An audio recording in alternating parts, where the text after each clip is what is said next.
તાપી જિલ્લાના સોનગઢ ઓટા ચોકડી પાસે એક ચોંકાવનારી ઘટના બની હતી. અહીં રહેતા રાકેશભાઈ ચૌધરી બેંક ઓફ બરોડામાંથી 45,000 રૂપિયા ઉપાડીને જઈ રહ્યા હતા. ત્યારે 3 અજાણ્યા શખ્સોએ તેમને વાતોમાં ભોળવ્યા હતા. અમે બહારના છીએ અને અમારે પૈસા જમા કરાવવા છે તેમ કહી મદદ માંગવાના બહાને આ ગઠિયાઓએ વૃદ્ધની નજર ચૂકવી તેમના ખિસ્સામાંથી રોકડા 45,000 રૂપિયા સેરવી લીધા હતા.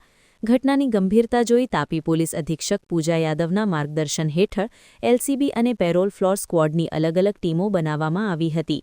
પોલીસે ટેકનિકલ સર્વેલન્સ અને સીસીટીવી ફૂટેજના આધારે તપાસ તેજ કરી હતી, જેમાં એક શંકાસ્પદ બલેનો કાર GJ05RN 7518 મળી આવી હતી અને પોલીસે ધરપકડ કરેલ આરોપીઓમાં 1 યોગેશ નામદેવ પાટીલ, 2 સતનામ ઉર્ફે પપ્પુ સાહબદીન રાવત, 3 સાજિદ ખાન સલીમ ખાન ઝાતે ખાન, 4 આયુષ દેવપ્રસાદ મિશ્રાને પકડી ચોરી થયેલ રોકડા 45,000, ગુનામાં વપરાયેલ બલેનો કાર 3 લાખ અને 4 નંગ મોબાઈલ ફોન 20,000 મળી કુલ મુદ્દામાલ 3,55,000 મુદ્દામાલ કબજે કર્યો છે.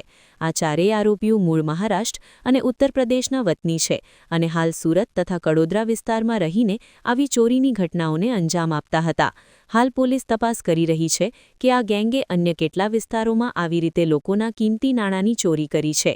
Sadiq Pathan, Hind TV news, Tapi.